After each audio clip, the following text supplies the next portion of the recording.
The scent of lemon polish clung to my skin like a desperate lover. My back ached as I scrubbed the mahogany dining table that stretched like a dark sea across the room. Outside, rain tapped against floor-to-ceiling windows, a gentle percussion accompanying the quiet hum of the penthouse. 6 months I'd worked in this glass and steel fortress in the sky, and still, I felt like an intruder. Sophia, the West Wing still needs attention. Mrs. Winters, the head housekeeper, appeared in the doorway. Her steel-gray hair pulled so tightly it seemed to stretch her wrinkles smooth. Mr. Castellano has guests arriving tomorrow evening. I nodded, keeping my eyes down. Yes, ma'am. I'll finish here first. 13 floors above the city, I moved like a ghost through rooms I'd never be able to afford to stand in if I wasn't cleaning them. The irony wasn't lost on me. I touched everything that belonged to Dominic Castellano, yet he'd never once noticed me, which was exactly how I needed it to stay. As Mrs. Winters's footsteps faded, I pressed a hand to my abdomen, a gesture that had become unconscious over the past few months. Beneath my loose uniform, a secret grew. 5 months along now, my daughter. His daughter. A truth that would destroy everything if discovered. I moved to the kitchen, my reflection distorted in the polished surfaces of professional-grade appliances that cost more than my entire childhood home. Dark circles shadowed my eyes, my blonde hair pulled back severely into a practical bun. I'd become expert at invisibility. The irony of life's cruel twists wasn't lost on me. 8 months ago, before I knew who he really was, before I understood the empire of fear he'd built, I'd spent one night with him. Just one. A different name, a different place. He'd been Dominic Santos then, a businessman I'd met while serving drinks at a charity gala. Not Dominic Castellano, the man whose name was whispered in fear across the city. I pulled my grandmother's silver locket from beneath my uniform, the cool metal a comfort against my palm. Her voice seemed to whisper from it, "Strength doesn't mean you never fall, Sophia. It means you always get back up." I'd been getting back up my entire life, but never had the stakes been so high. The baby kicked, a flutter like butterfly wings, my miracle and my burden. "Ms. Winters says you're behind schedule." The voice froze me in place, deep, quiet, with that slight Italian accent that softened certain consonants. I'd only heard it in passing, through doorways or around corners, never directed at me. I turned slowly, my heart thundering against my ribs. Dominic Castellano stood in the doorway. One shoulder leaned against the frame. In his tailored charcoal suit, he looked like he'd stepped from the pages of a luxury magazine, but the hardness in his eyes told a different story. His dark hair was swept back, revealing the strong lines of his face, handsome in the way that beautiful predators are handsome. He wasn't alone. A man in a black suit, one of his ever-present security detail, hovered just beyond the doorway. "Mr. Castellano." I lowered my gaze, gripping the edge of the counter behind me. "I apologize. I'll work faster." He didn't respond immediately. The silence stretched until I risked glancing up. His eyes, dark as espresso, studied me with an intensity that made my skin prickle. Did he recognize me? No. Impossible. The lighting had been dim that night, and I looked different now. Thinner, paler, my hair a different style. "You're new." It wasn't a question. 6 months, sir." His gaze swept over me, and I fought the urge to cross my arms protectively over my stomach. Instead, I forced myself to stand straight, hands at my sides, eyes properly lowered as Mrs. Winters had instructed all staff to do in his presence. "What's your name?" he asked. "Sophia, sir. Sophia Reyes." A small crease appeared between his brows. "You look familiar." My throat constricted. "I don't think so, sir. I've mostly worked days when you're not home." He made a non-committal sound, then checked his watch. "Platinum. Worth more than a year of my salary. Carry on." Relief washed through me as he turned to leave, but then he paused, looking back over his shoulder. "The West Wing. There's no rush. I've canceled tomorrow's meeting." Then he was gone, his security shadow following, leaving only the lingering scent of expensive cologne and the thundering of my heart. I released the breath I'd been holding, legs suddenly weak. 6 months I'd managed to avoid direct contact with him, and now this. Had he recognized me? No. If he had, his reaction would have been different. To him, I was just another servant. Forgettable. But he'd remembered my name.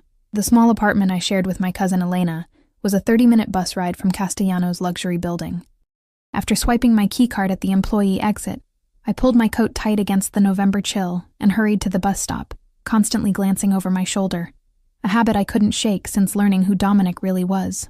My neighborhood was a patchwork of dollar stores, laundromats, and family-owned restaurants with fading signs. Our building stood between a bodega and a cash-checking place, the stairwell perpetually smelling of cooking oil and cigarettes. Home, such as it was. "That you, Sophie?" Elena called as I locked the door behind me. She appeared from the kitchenette, wooden spoon in hand, her nurse's scrubs still on from her hospital shift. Her eyes immediately went to my stomach.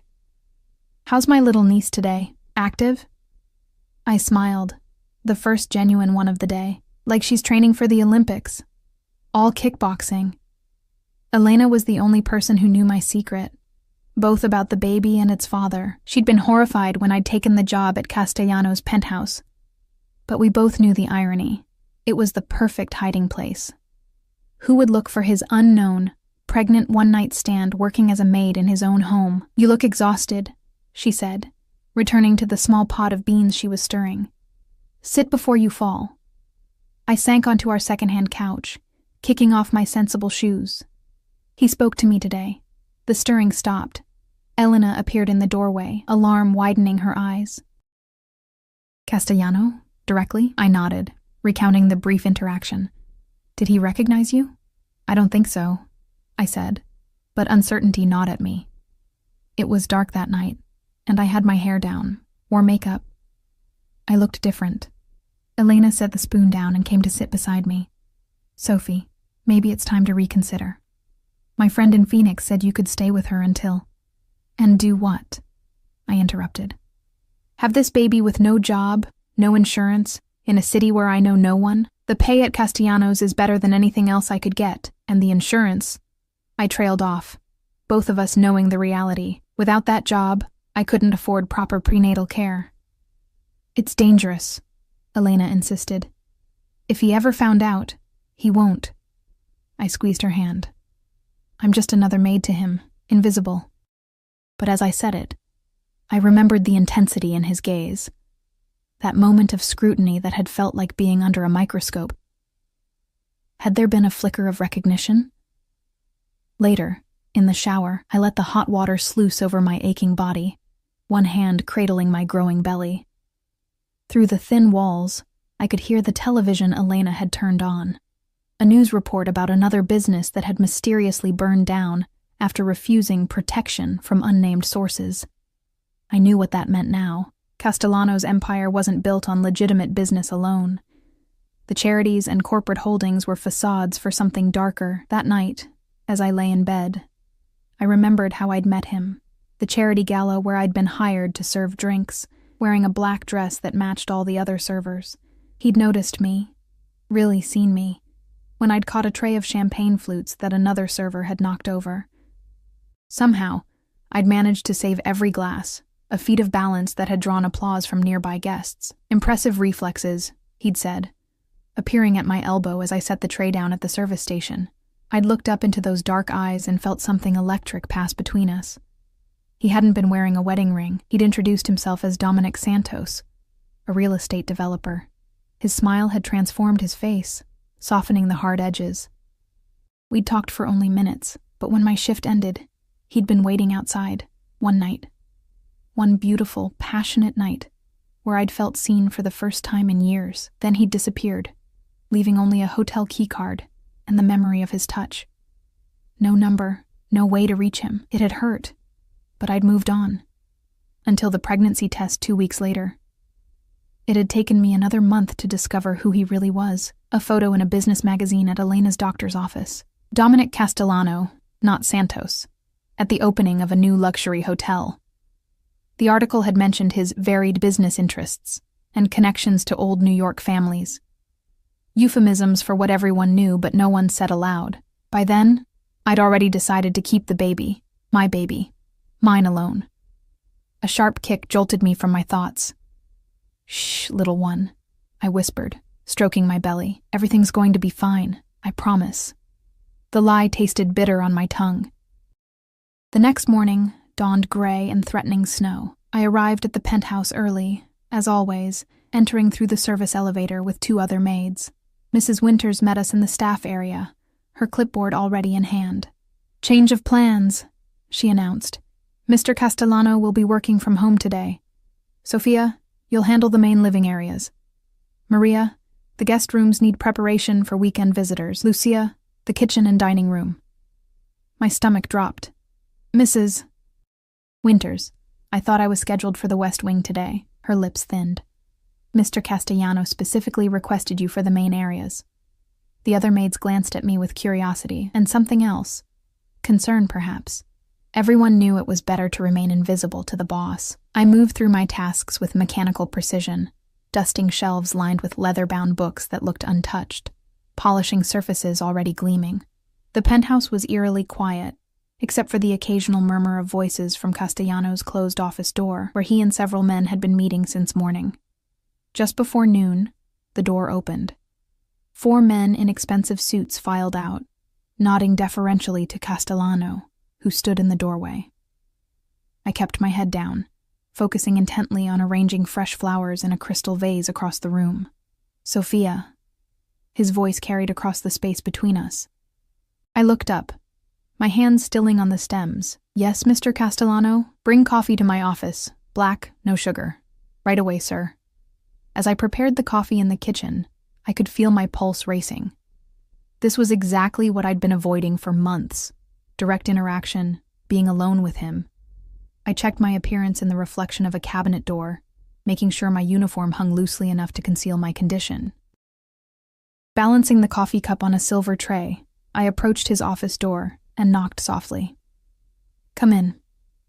Dominic sat behind a massive desk, his back to floor-to-ceiling windows that framed the city skyline. Snow had begun to fall, fat flakes swirling against the glass. The office was minimalist, all clean lines and muted colors, with a few strategic pieces of art that probably cost more than most people made in a lifetime. I set the coffee down carefully, keeping my eyes lowered. "Will there be anything else, sir? Look at me." The command, softly spoken, sent a shiver down my spine. Slowly, I raised my gaze to meet his. He studied me with that same intensity from yesterday, his expression unreadable. "I know we've met before," he said finally. My heart stuttered. "Sir?" "I never forget a face." He leaned forward slightly, "especially one as distinctive as yours." I kept my expression neutral, though panic clawed at my throat. "Perhaps you've seen me around the building, sir." A slight smile curved his lips, not reaching his eyes. "Perhaps." He picked up the coffee cup, took a sip, and nodded dismissively. "That will be all." I turned to leave, relief flooding through me, when disaster struck. As I reached the door, my foot caught on the edge of the plush carpet. I stumbled, throwing out a hand to catch myself against the wall. The sudden movement sent a sharp pain through my abdomen, and I gasped, my other hand instinctively going to my stomach. The sound of a chair scraping back. "Sophia?" I straightened quickly, but the damage was done. I turned to find him standing, his gaze fixed on where my hand still rested protectively. Understanding dawned in his eyes, followed by something colder. "You're pregnant."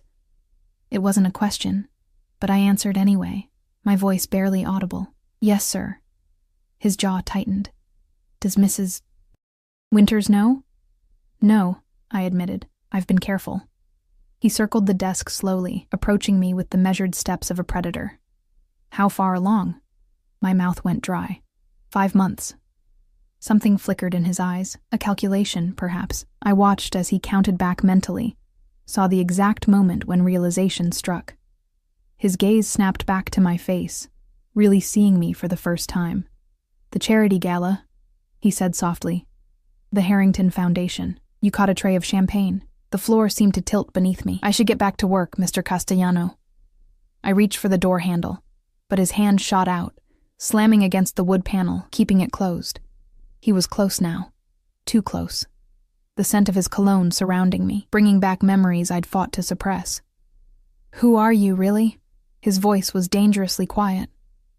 My heart hammered against my ribs. Trapped between Dominic Castellano and the door, I felt the walls of my carefully constructed life beginning to crumble. I told you who I am, I said, struggling to keep my voice steady. Sophia Reyes, your maid. His eyes narrowed, searching my face for deception. That night, you told me your name was Sophia Alvarez. I use my mother's maiden name sometimes, I lied, the words bitter on my tongue, for privacy. He was silent for a long moment, his gaze dropping to my stomach, then back to my face. Something dangerous flickered in his eyes.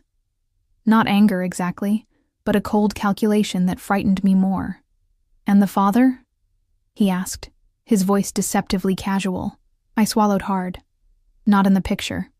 Is that so? He leaned closer, his arm still braced against the door. Interesting coincidence, then, that you'd end up working in my home. I needed a job with health insurance, I said, which was true enough. The agency placed me here. A knock at the door saved me from further questioning. Dominic's security chief's voice came through the wood. Boss, Vitelli's on the line. Says it's urgent. Dominic's jaw tightened, but he stepped back, allowing me space to breathe again. This conversation isn't finished, he said quietly. Then louder. Come in, Marco. I slipped past the bodyguard, feeling Dominic's eyes on me as I escaped.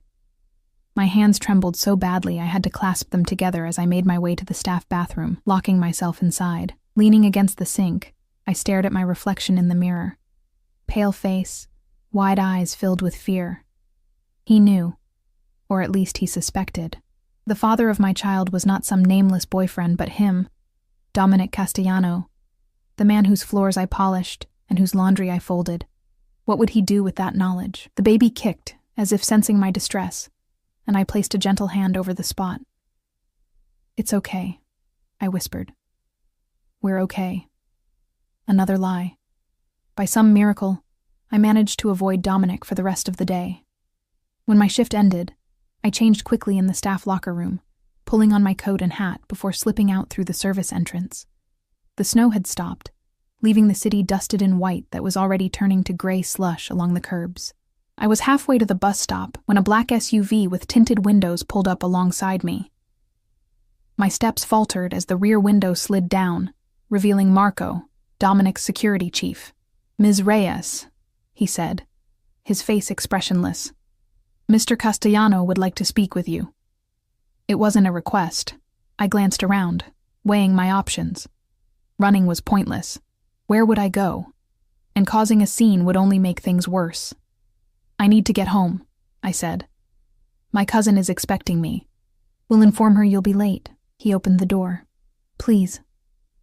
The interior of the SUV was warm and smelled of leather. Marco took my address and phone number, presumably to contact Elena, then sat across from me, his presence imposing in the confined space. He didn't speak as the driver navigated through evening traffic, taking us not back to the penthouse, as I'd expected, but toward the outskirts of the city. After 20 minutes, we pulled up to a gated estate. Tall iron fences surrounded the property, with security cameras positioned at regular intervals. The gates swung open automatically, and we proceeded up a long driveway flanked by bare winter trees. The house, mansion really, was an imposing structure of stone and glass, set back from the road and illuminated by strategic lighting that cast dramatic shadows across its facade. 2 more security guards stood at attention near the entrance. This way, Marco said, leading me inside. The interior was a study in restrained luxury, clearly expensive but not ostentatious. No photographs adorned the walls, only carefully selected artwork. It felt more like a high-end hotel than a home. Marco led me to a sitting room where a fire crackled in a stone hearth. He'll be with you shortly, he said, then left, closing the door behind him. Alone, I perched on the edge of an armchair, too nervous to appreciate the comfort it offered. What did Dominic want? To threaten me? Pay me off? My hands unconsciously went to my stomach, protective. The door opened and Dominic entered, now dressed in a casual sweater and slacks that somehow looked as expensive as his suits. He'd loosened his hair from its styled perfection, and it fell slightly across his forehead, softening his appearance in a way that reminded me painfully of that night 8 months ago. "Are you hungry?" he asked, surprising me with the mundane question. I shook my head, though I hadn't eaten since breakfast. He must have seen through the lie because he frowned slightly. "You should eat, for the baby, if not for yourself." The mention of the baby sent a fresh wave of anxiety through me. "Why am I here, Mr. Castellano?" He crossed to a sideboard and poured 2 glasses of water, bringing one to me. "Dominic," he corrected. "And I think you know why." I accepted the water but didn't drink.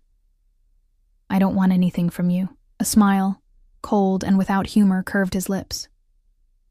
"Is that why you infiltrated my home? Because you don't want anything?" "I didn't infiltrate anything," I said, heat rising to my face. "I took a job. I needed work. Of all the places in this city," he said, sitting across from me, "you just happened to end up in my employ, while pregnant with what could very well be my child." "Is my child," I corrected without thinking. His eyes darkened. "So you admit it?" I set the water glass down with a sharp click. "I'm not admitting or denying anything. What I am saying is that this baby is mine. Mine to raise, mine to protect. If that child is mine," he said, his voice dangerously soft, "then it's a Castellano. Do you understand what that means?" I did, which was exactly why I'd hidden the truth. The baby of a man like him would never truly be free, would be born into a world of danger, violence, and moral compromise, a world I'd spent my life trying to escape. "I understand that you're a powerful man," I said carefully, "with powerful enemies. And you thought the solution was to keep my own child from me?" The edge in his voice made me flinch.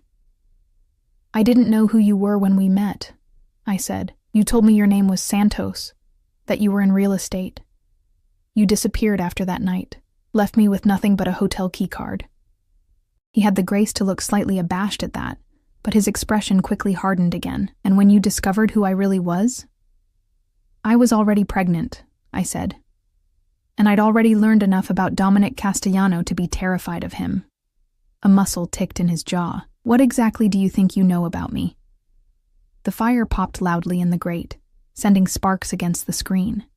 Outside, the wind had picked up, driving fresh snow against the windows. "I know you're not just a businessman," I said quietly. "I know the restaurants and clubs and construction companies are just the surface. I know people disappear when they cross you." He leaned forward, elbows on his knees. "And knowing all that, you thought the best plan was to lie to me? To hide in plain sight and hope I wouldn't notice?"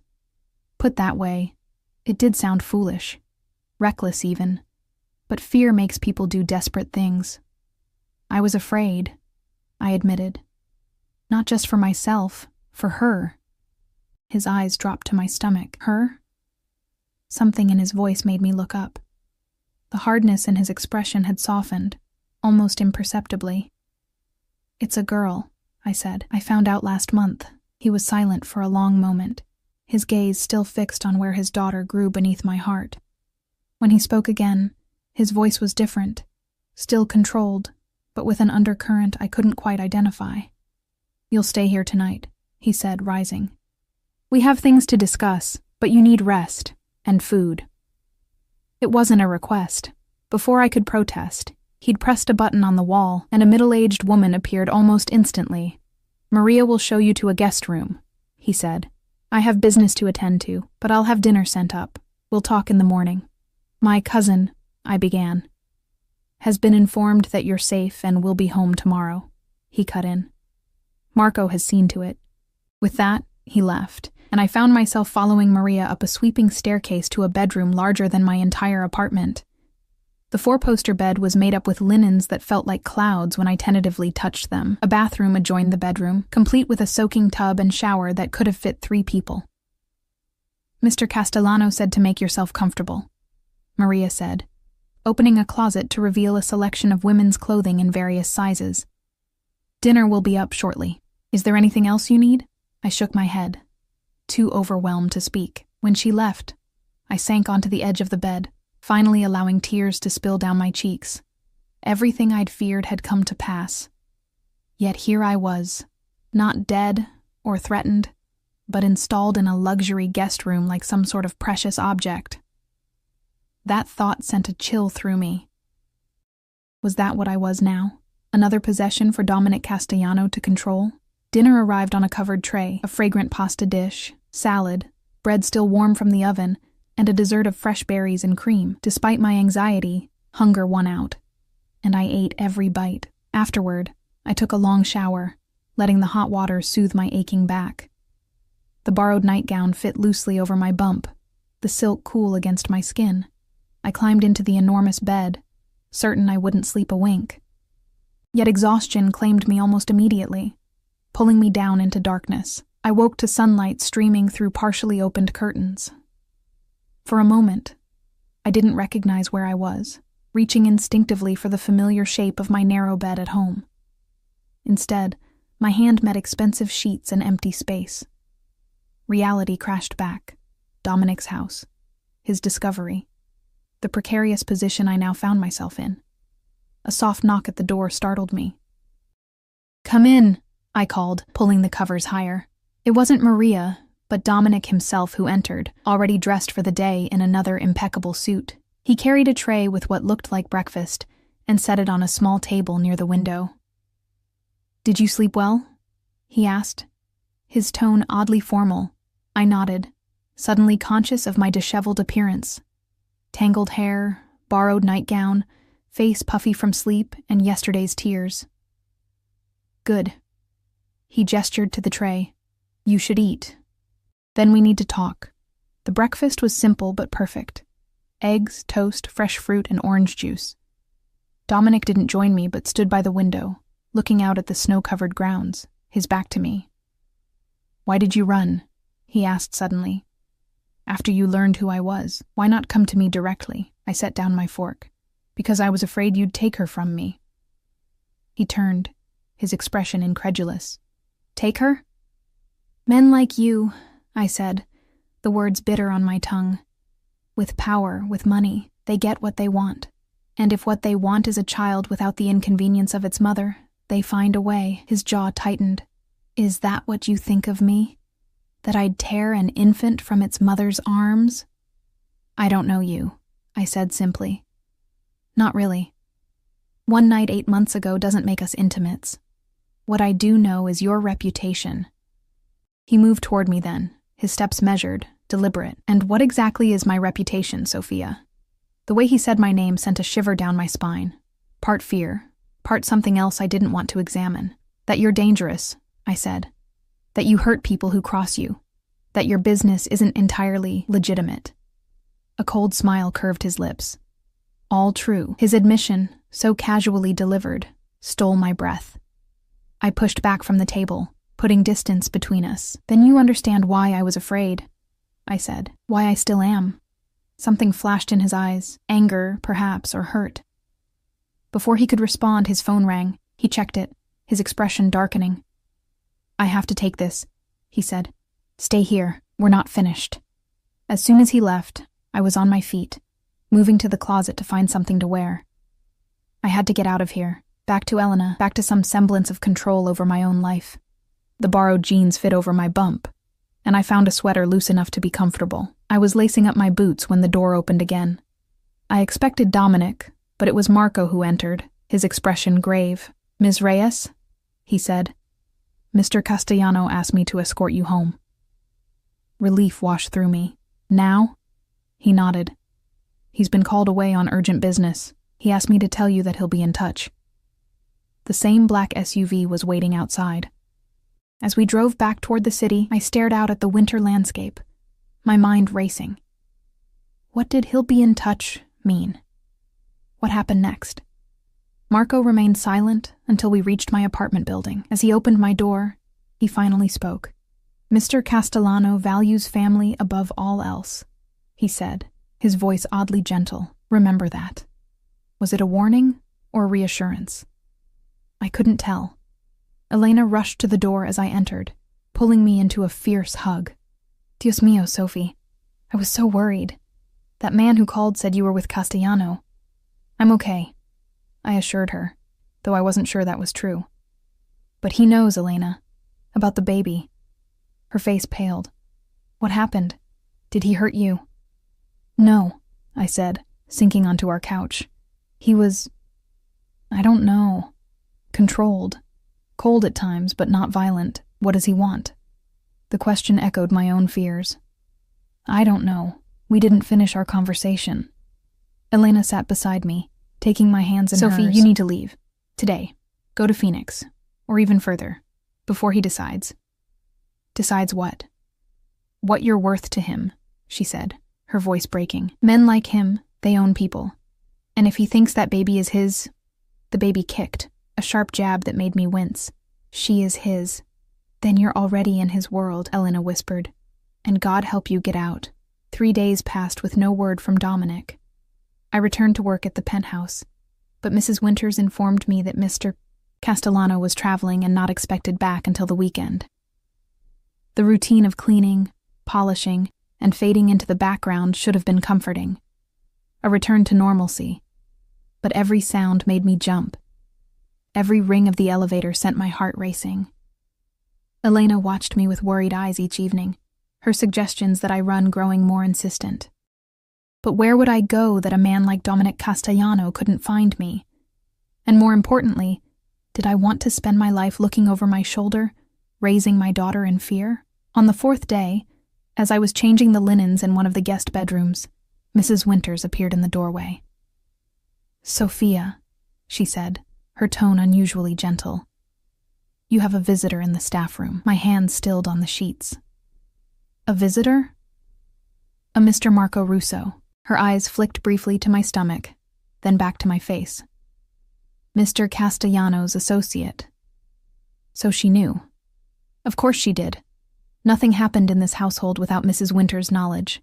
I wondered what else she knew, how much Dominic had told her. Marco was waiting, his imposing figure making the small staff break room seem even smaller. He stood when I entered, his expression unreadable. Ms. Reyes, he said with a slight nod. Mr. Castellano requests your presence this evening. Not again. I can't, I said, forcing confidence into my voice. I have plans with my cousin. Marco's expression didn't change.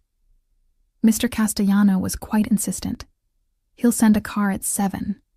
It wasn't a request, and we both knew it. I nodded once, defeated, and Marco left without another word. The rest of my shift passed in a blur of anxiety. When I returned home, Elena was already there, having switched shifts with a coworker. One look at my face, and she knew. He's summoning you again, she said, the words flat with resignation. I nodded, moving to our small bathroom to shower. A car is coming at 7. Elena followed, leaning against the doorframe as I turned on the water. And if you refuse? We both knew the answer to that. Men like Dominic Castellano weren't accustomed to hearing no. I have to know what he wants, I said. More to convince myself than her, what he intends to do. Elena's eyes glistened with unshed tears. Just promise me something, Sophie. Promise you won't let him separate you from that baby. I placed a hand over my swollen belly, feeling a tiny foot or elbow press against my palm. Never, I whispered. I promise. At 7 o'clock precisely, a different car arrived. Not the SUV, but a sleek black sedan with a driver who introduced himself as Anthony. He held the door for me with professional courtesy, then sealed me inside the warm interior. As we pulled away from my building, I caught a glimpse of Elena watching from our window, her face a mask of worry. This time, we headed not to the estate, but to a restaurant in the heart of the city. The building was unmarked, except for a small brass plaque reading Vincenzo's. A doorman opened my car door and escorted me inside, where a host was already waiting. Ms. Reyes, he said with a deferential nod. Mr. Castellano is expecting you. The restaurant was dimly lit and intimate, with only about a dozen tables, most of them occupied by well-dressed couples and groups speaking in hushed tones. The host led me to a private alcove in the back, separated from the main dining room by heavy velvet curtains. Dominic rose as I approached, dressed in a charcoal suit that emphasized the breadth of his shoulders. Something flickered in his eyes as they swept over me. I'd worn the nicest dress I owned, a simple black wrap style that accommodated my growing belly. Sophia, he said, coming around to pull out my chair. Thank you for coming. As if I'd had a choice, but I simply nodded, allowing him to seat me before he returned to his own chair across the small table. A waiter appeared immediately, pouring water and presenting menus. Dominic ordered wine for himself and sparkling water for me without asking, then turned to me once we were alone. "You look well," he said, his eyes moving to my stomach. "How are you feeling?" The polite question, so at odds with the power dynamic between us, caught me off guard. "Fine," I answered cautiously. The baby is very active. Something softened in his expression. "Is she kicking?" I nodded, unconsciously placing a hand over the spot where my daughter was currently doing what felt like gymnastics. Dominic watched the movement with undisguised fascination. "May I?" he asked, his hand hovering over the table. The request was so unexpected that I froze, unsure how to respond. This was the man I'd been hiding from for months, whose power terrified me. Yet here he was, asking permission to feel his child move. Slowly I nodded. He moved his chair around the table, closer to mine, and reached out with a tentative hand. I guided it to the spot where the baby was most active, pressing his palm against the taut skin of my belly through the fabric of my dress. For a moment, nothing happened. Then, as if on cue, she kicked, a strong, definite movement against his hand. Dominic's sharp intake of breath was audible, his eyes widening with something like wonder. "That's," he began, then seemed at a loss for words. "Your daughter," I finished for him, my voice barely above a whisper. Our eyes met, and for a moment, we were just two people connected by the miracle growing beneath our joined hands. Not employer and employee, not powerful man and vulnerable woman, just a father and mother, feeling their child move for the first time together. The waiter's return broke the spell. Dominic withdrew his hand and moved back to his side of the table, his expression once again composed, as he ordered for both of us after a brief consultation. When we were alone again, he leaned back in his chair, studying me with those dark, unreadable eyes. "I've had you investigated," he said without preamble. The blunt admission sent ice through my veins. "Investigated?" He nodded, taking a sip of his wine. "Sophia Reyes, 26. Parents deceased. Car accident when you were 17. Raised after that by your grandmother, who passed 3 years ago. Associate's degree in business administration. No criminal record, not even a parking ticket. You've worked a series of administrative and service jobs, none for very long. You live with your cousin, Elena Reyes, a nurse at Metropolitan Hospital. Hearing my life reduced to a clinical summary made me feel exposed, violated. You had no right. I had every right," he countered, his voice hardening slightly. "You're carrying my child. That doesn't make me your property to investigate," I said, anger temporarily overriding fear. A slight smile curved his lips. "There it is." "What?" "The fire I glimpsed that night at the gala," he said. "When you told that drunk businessman to keep his hands to himself. You're afraid of me. I can see it. But you're not cowering." I didn't know how to respond to that, so I remained silent. The food arrived. A pasta dish for me, and steak for him. Despite my anxiety, the aroma made my stomach growl audibly. Dominic gestured for me to eat, and I did, suddenly ravenous. "I've been thinking about our situation," he said after a few minutes of silence, "and I've come to a decision." Here it was, the real reason for this dinner. I set down my fork, appetite vanishing. "What decision?" "The child you're carrying is a Castellano," he said, his tone matter-of-fact. "She will be raised as such, with all the privileges and protections that entails." "I won't give her up," I said immediately, my hand going protectively to my stomach. His brow furrowed. "I'm not asking you to. Then what are you asking?" He set down his knife and fork, giving me his full attention. "I'm not asking, Sophia. I'm telling you how things will be. You and the baby will move into my home. You'll have everything you need. The best medical care, security, comfort. When the child is born, she'll have my name." The room seemed to spin around me. "You expect me to just move in with you?" "Become what, exactly? Your live-in mistress." His jaw tightened. "You'll be the mother of my child. You'll be treated with respect. But not as an equal," I said, my voice rising slightly before I caught myself. "Not as someone with choices of her own." "You made your choice when you decided to keep my child without telling me," he said, an edge creeping into his voice. Now we deal with the consequences. And if I refuse? His expression darkened. Don't test me on this, Sophia. You won't like the outcome. There it was.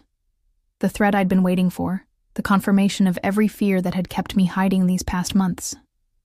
So I have no choice, I said flatly. You have the choice to make this easy or difficult, he replied.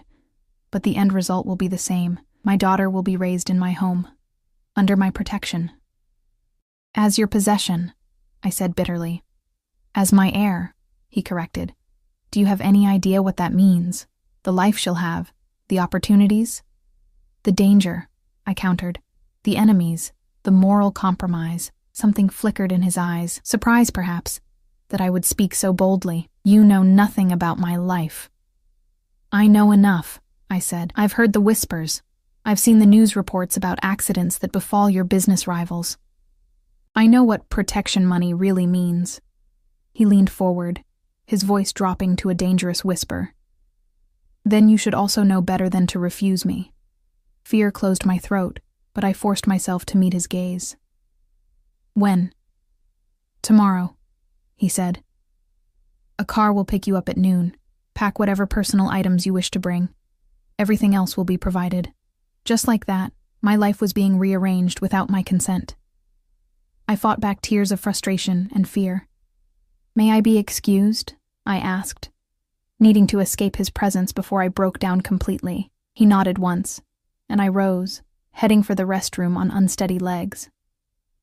Once inside the elegant space, I locked myself in a stall and finally let the tears come, muffling my sobs with a hand pressed to my mouth. When I'd regained some composure, I splashed cold water on my face and stared at my reflection in the mirror. The woman who looked back at me seemed older somehow. Her eyes shadowed with worry. We'll be okay, I whispered to my bump. Somehow. When I returned to the table, Dominic was on his phone, his expression grim. He ended the call as I sat down. Is everything all right? I asked, the question slipping out before I could stop it. He looked momentarily surprised by my concern. Business, he said dismissively. Nothing for you to worry about. The dismissal stung, reminding me of my position in his world. Not a partner, not even a confidant. Just a vessel for his child. The rest of the meal passed in uncomfortable silence. When we finished, Dominic escorted me outside, where the same car and driver waited. Tomorrow at noon, he reminded me as Anthony held the door. I nodded, unable to form words around the lump in my throat. Just as I was about to slide into the car, Dominic caught my arm gently. Sophia, he said, his voice softer than I'd heard it before. I know this isn't what you wanted, but I promise you, our daughter will want for nothing, and neither will you. His touch, the unexpected gentleness in his voice, sent an unwelcome flutter through my chest. I pulled away quickly, ducking into the car without responding. As we drove away, I watched his figure grow smaller in the rear window, standing still in the cold night air, watching until we turned a corner and disappeared from view. Elena was waiting up, pacing our small living room. When I entered, she rushed to me, searching my face for clues. What happened? She demanded. What did he want? I sank onto the couch, suddenly exhausted. He wants me to move in with him, tomorrow. Her face paled. Dios mío. And if you refuse? He didn't say exactly, I admitted, but the threat was clear enough. Elena sat beside me, taking my hands in hers. Sophie, you can't. Men like him, they own people. He'll control every aspect of your life, of the baby's life. I know, I whispered, tears threatening again. But what choice do I have? He knows where we live, where you work. He has resources we can't imagine. If I run, he'll find me. And then what? So you'll just surrender? Elena's voice rose with disbelief. Become his prisoner? Not his prisoner, I said, though I wasn't sure that was true. The mother of his child. He says I'll be treated with respect. Elena scoffed. Respect? From a man who threatens you, who gives you no choice. I had no answer for that. We sat in silence for a long moment, the reality of my situation settling around us like a shroud. Come with me, I said suddenly. He said I could bring personal items. He didn't say I couldn't bring you. Hope flared briefly in Elena's eyes, then dimmed. And do what, Sophie? Be your lady's maid? Live in his house on his charity? No, I have my pride, my independence, the independence I was about to lose. I'll visit, she continued, squeezing my hands. Often. And if he mistreats you in any way at all, you call me. We'll figure something out. We both knew there would be little Elena could do against a man like Dominic Castellano, but I nodded anyway, grateful for the fierce love in her eyes. That night, as I packed my meager belongings into a single suitcase, reality crashed over me in waves. Tomorrow, I would leave behind the life I'd built, humble as it was, to enter a world of luxury and danger. A world where I would be both protected and controlled, both valued and owned. All for the sake of the tiny life growing beneath my heart. The car arrived precisely at noon.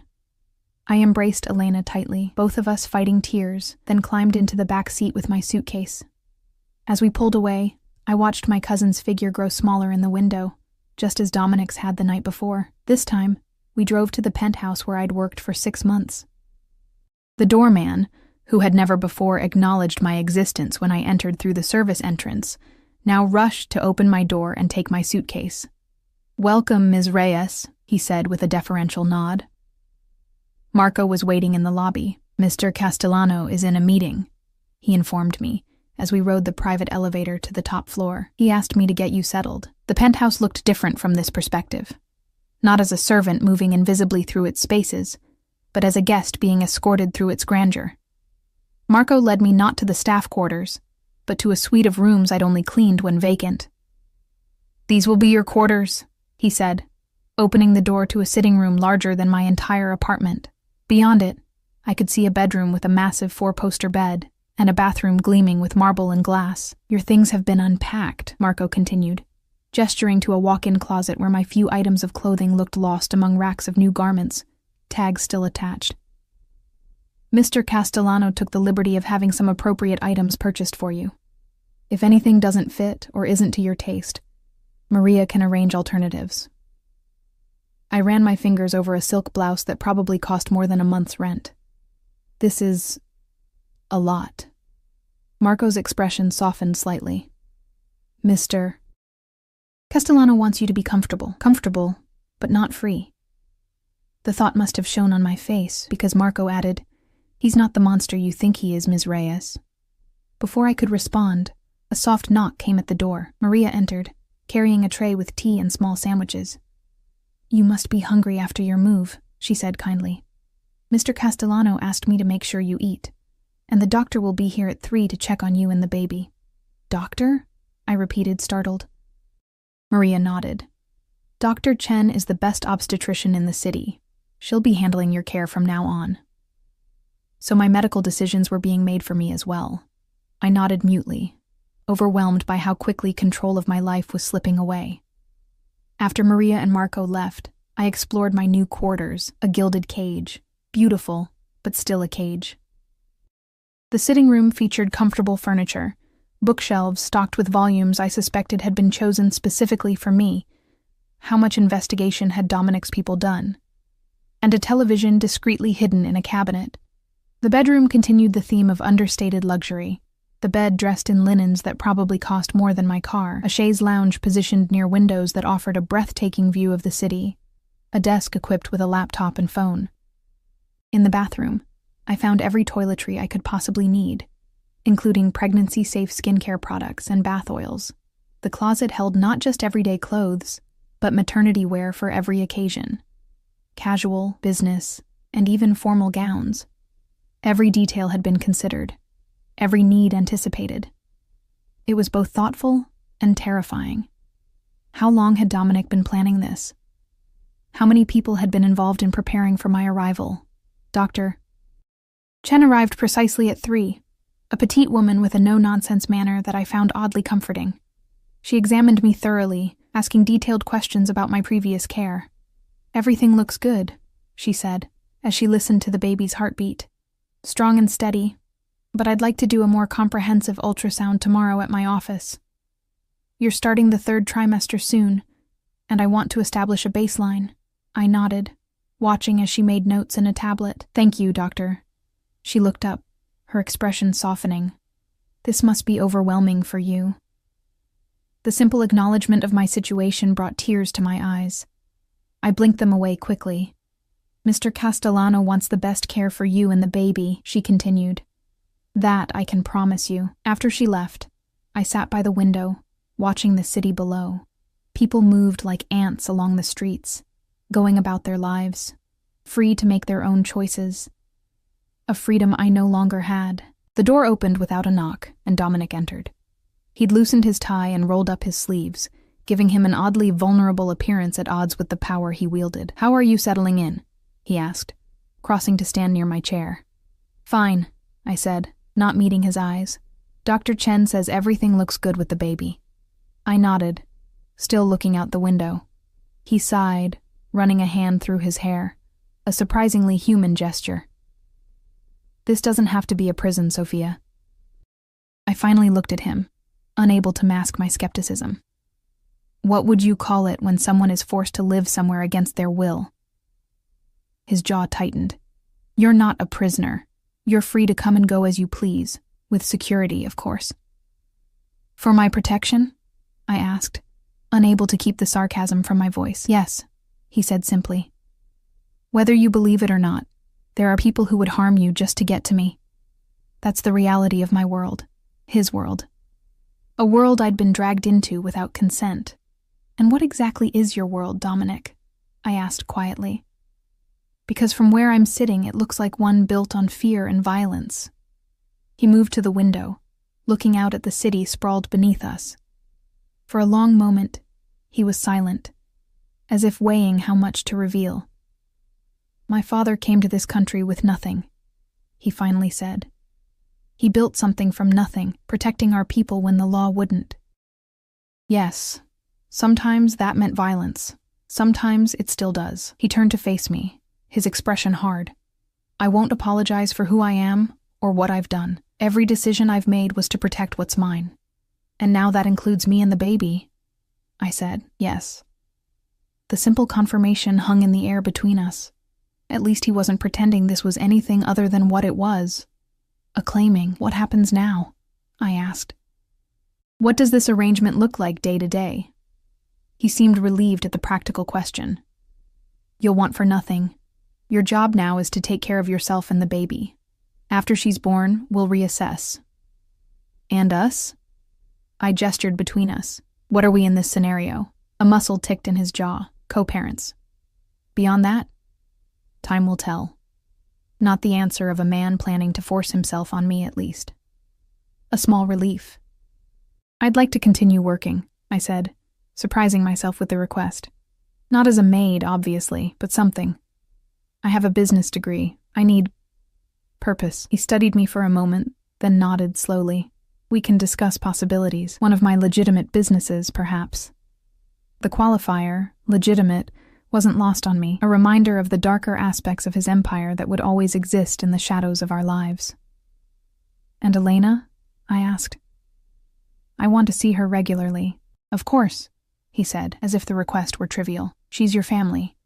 Your security will follow me everywhere? Yes, he said without apology. That's non-negotiable. I nodded, having expected as much. And the baby, what role will you play in her life? Something shifted in his expression. A softening around the eyes, a slight curve of his lips. I intend to be a father to her in every sense of the word. Present. Involved.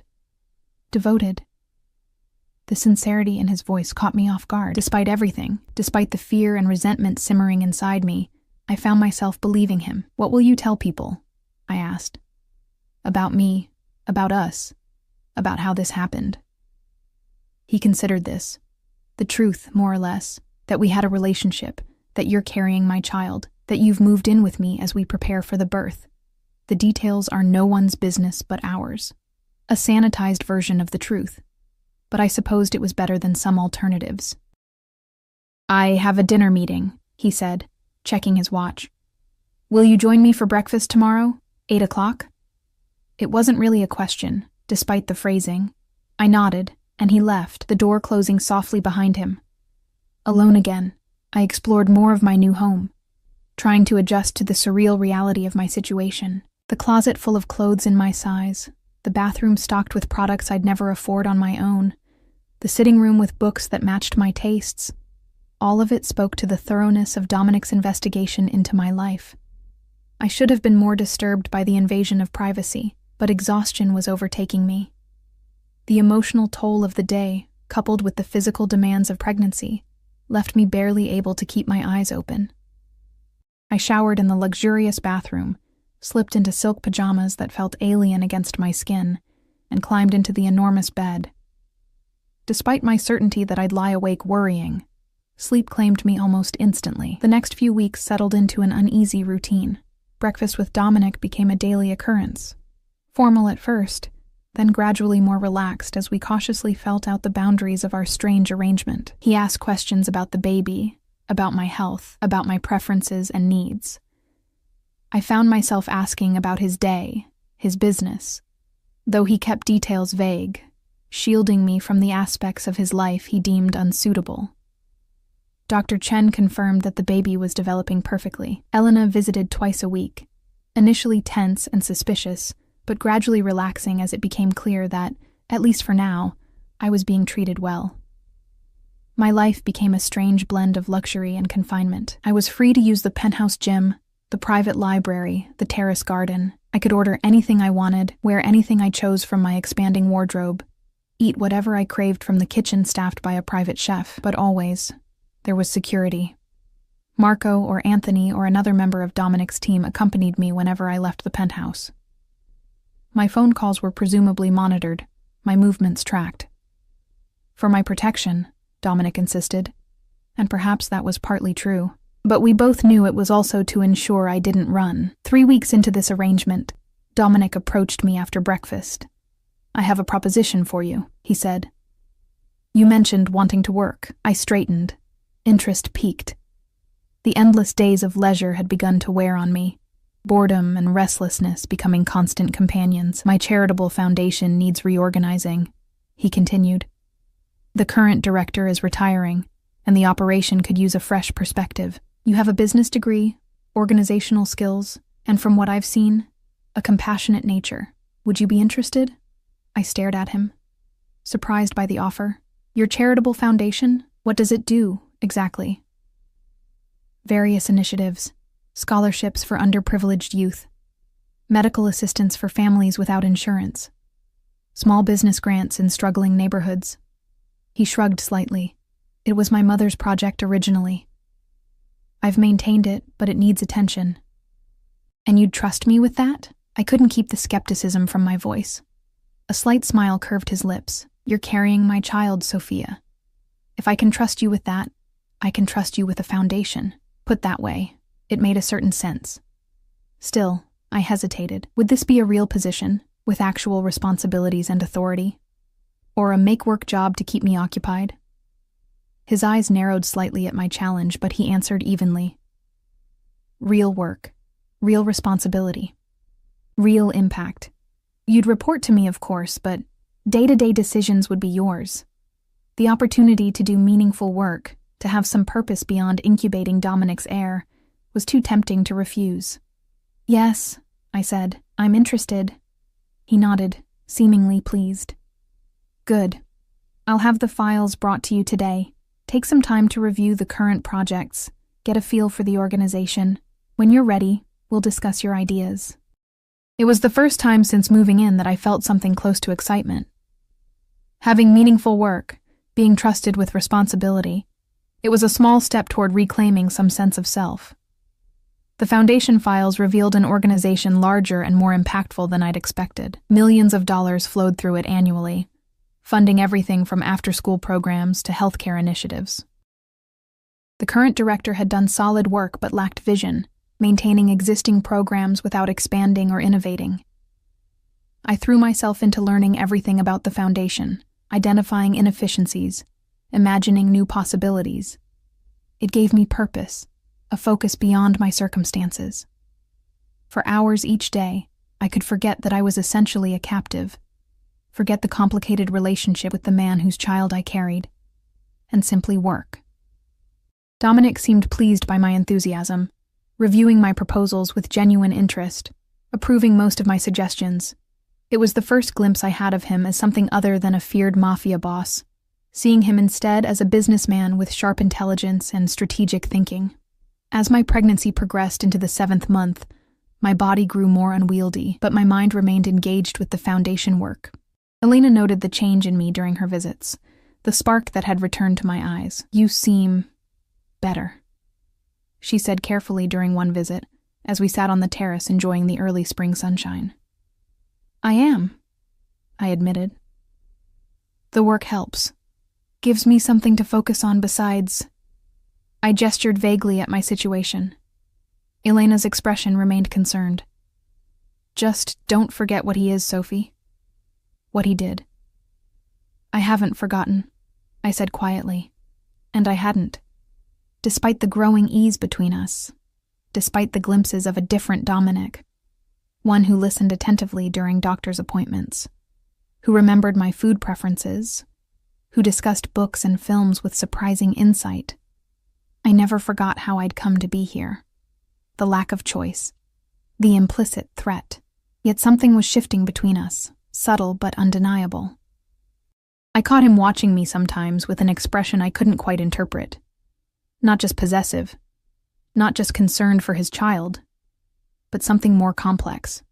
One evening, as I sat in the library reviewing foundation documents, Dominic appeared in the doorway. He'd loosened his tie, and his hair was slightly mussed, as if he'd been running his hands through it. A habit I'd noticed emerged when he was stressed. "May I join you?" he asked, an unusual formality in his tone. I nodded, setting aside my work. He poured himself a drink from the library's sidebar and sat across from me, his expression troubled. "Is everything all right?" I asked after a moment of silence. He swirled the amber liquid in his glass. "There's a situation developing, business.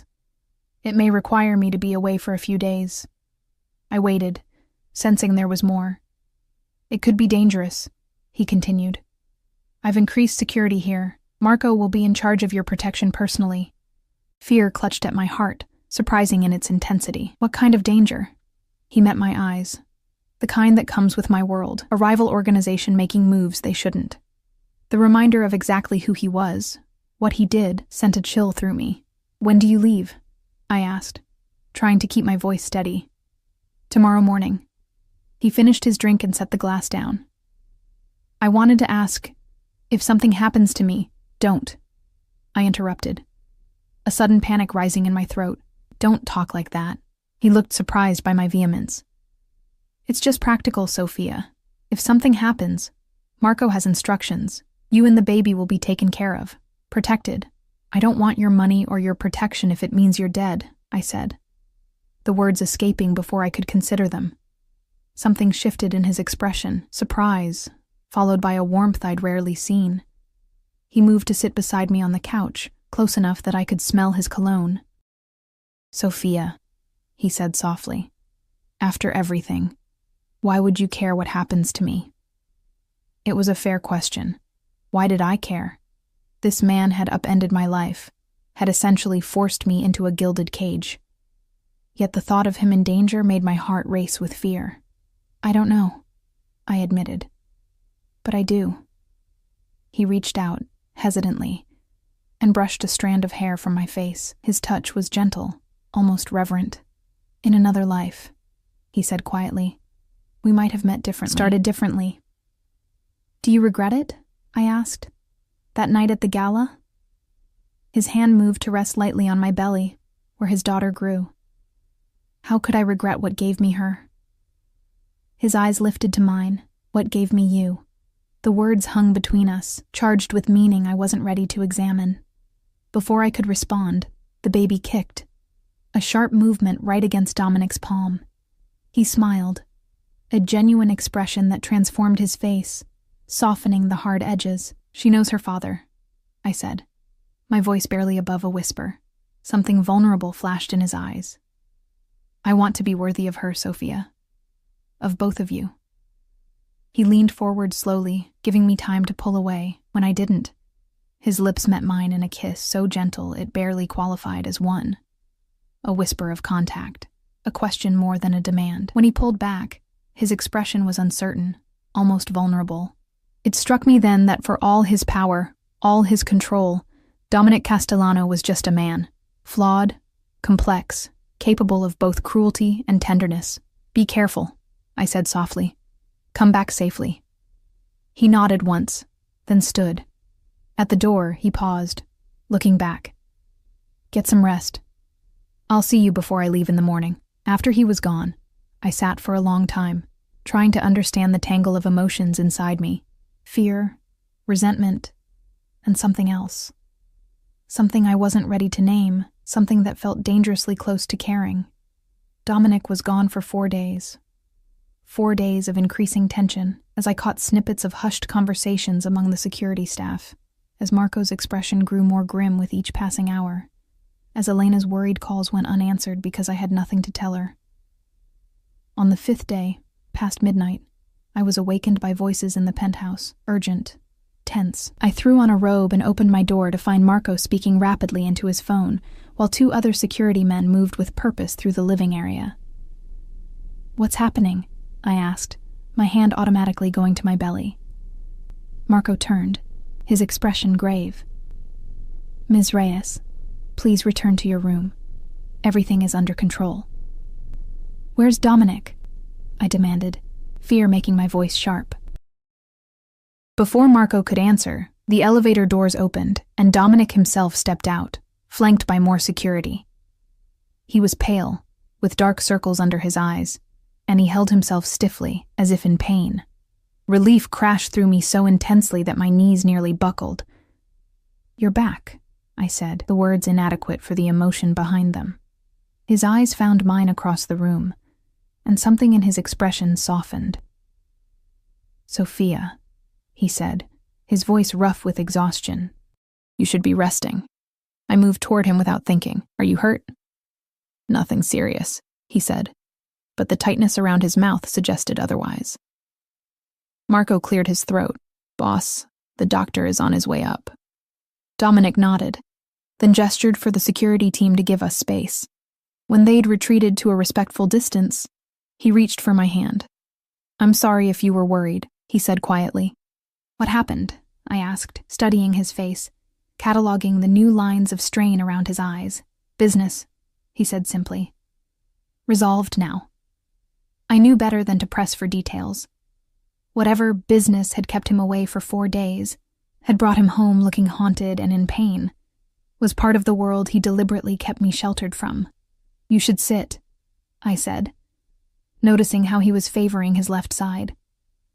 "Until the doctor arrives." He allowed me to lead him to the couch, sinking onto it with a barely suppressed grimace. Up close, I could see a bruise darkening his jaw, a small cut at his temple. "It looks worse than it is," he said, catching my concerned gaze. I wasn't sure I believed him, but before I could respond, the elevator opened again, admitting a stern-looking older man with a medical bag. "Mr. Castellano," the doctor said with a nod. "Shall we?" Dominic squeezed my hand once, then released it. "Get some rest, Sophia. I'll see you in the morning." It was a dismissal, gentle but firm. I retreated to my room but didn't sleep, listening instead to the murmur of voices, the movement of people through the penthouse, the eventual quiet that settled over everything in the small hours of the morning. When I emerged for breakfast, Dominic was already at the table, dressed in a casual sweater rather than his usual suit. The bruise on his jaw had darkened, and he moved carefully, but his eyes were clearer. "Good morning," he said, rising slightly as I approached. "Did you sleep well?" The mundane question, as if he hadn't returned injured in the middle of the night, as if I hadn't spent 4 days sick with worry, sparked something in me. "No," I said bluntly, taking my seat. "I didn't. And I think I deserve to know what happened." He sighed, setting down his coffee cup. "There was a problem with a rival organization. It's been handled." "Handled," I repeated. "And that required violence?"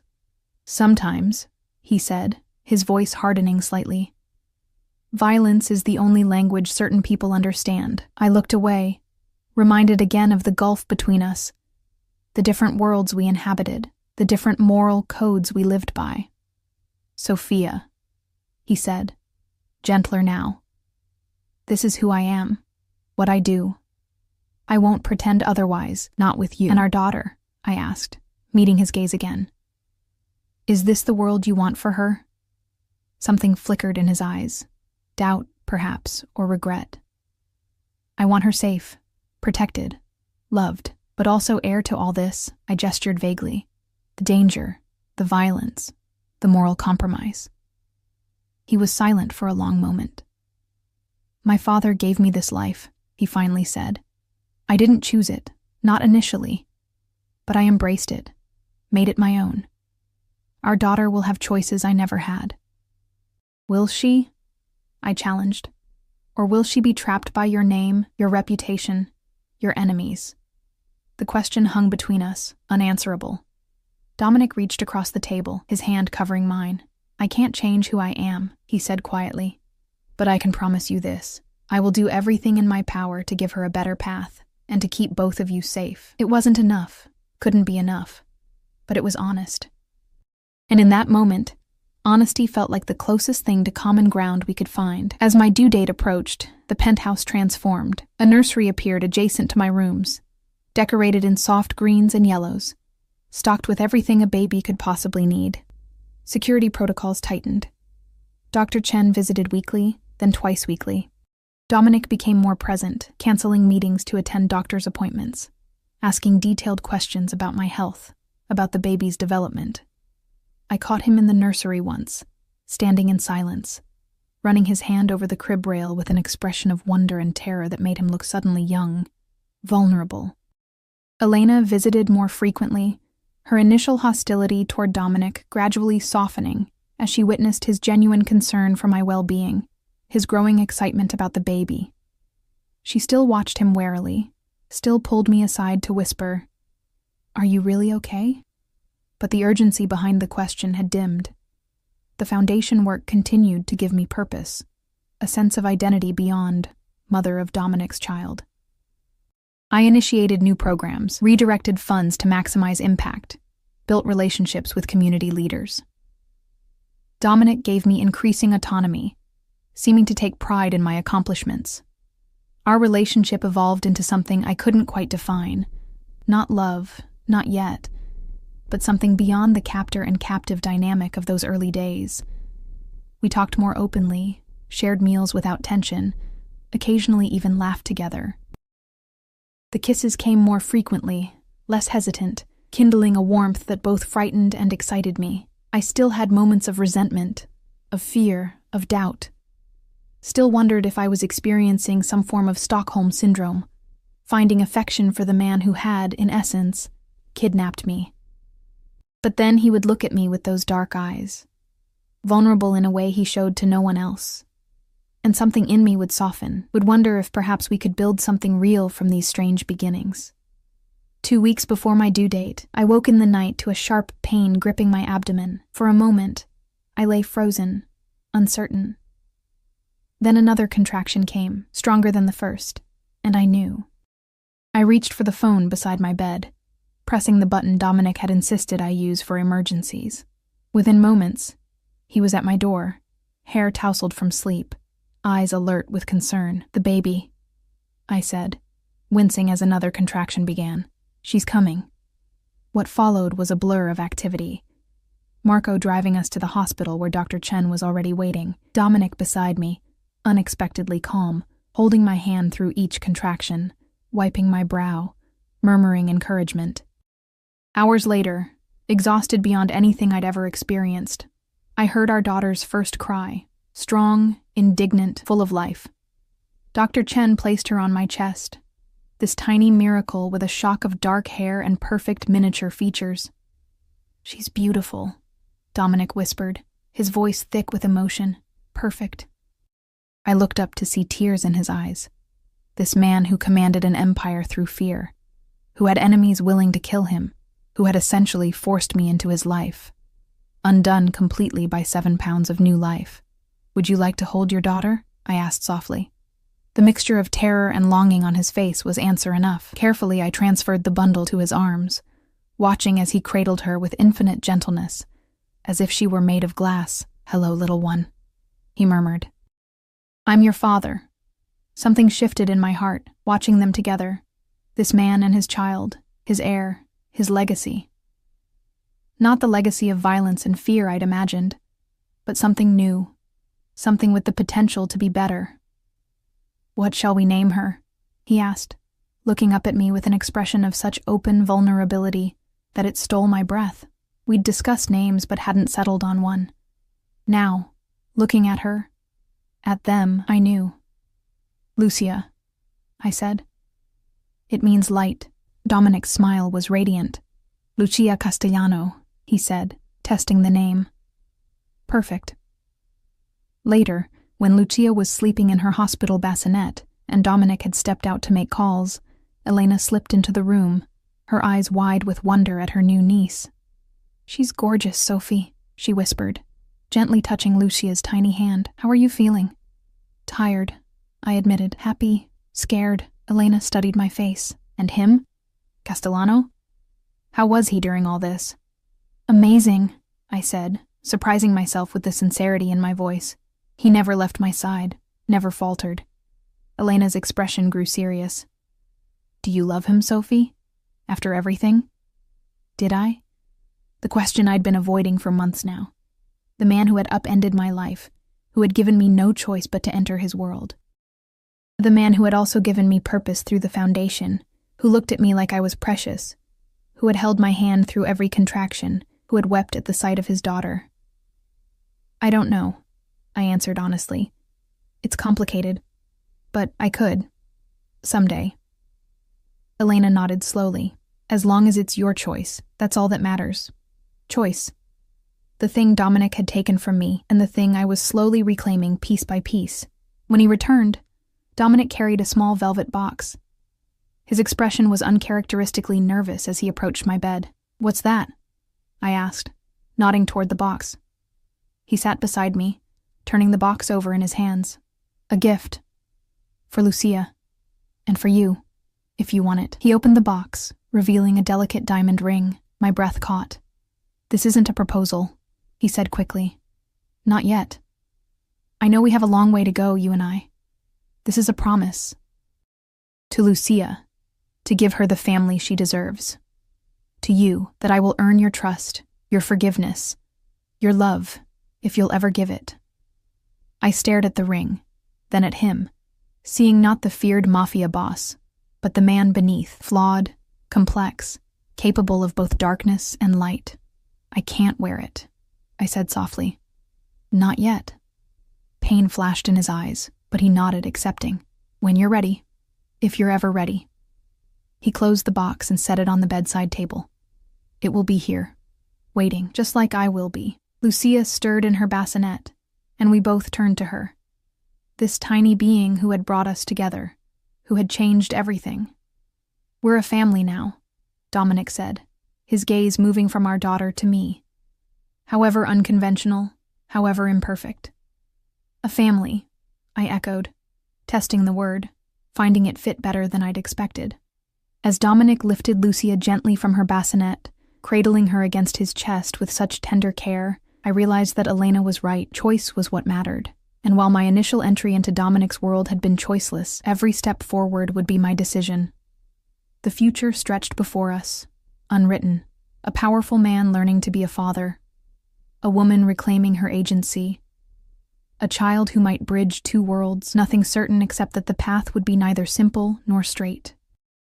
But looking at Dominic with our daughter, seeing the love transform his face, I felt something unfurl within me. Not forgiveness, not yet, but possibility. The possibility that from these strange, dark beginnings, something bright might grow. A new family, a new legacy, a new light in the darkness. Lucia, our light.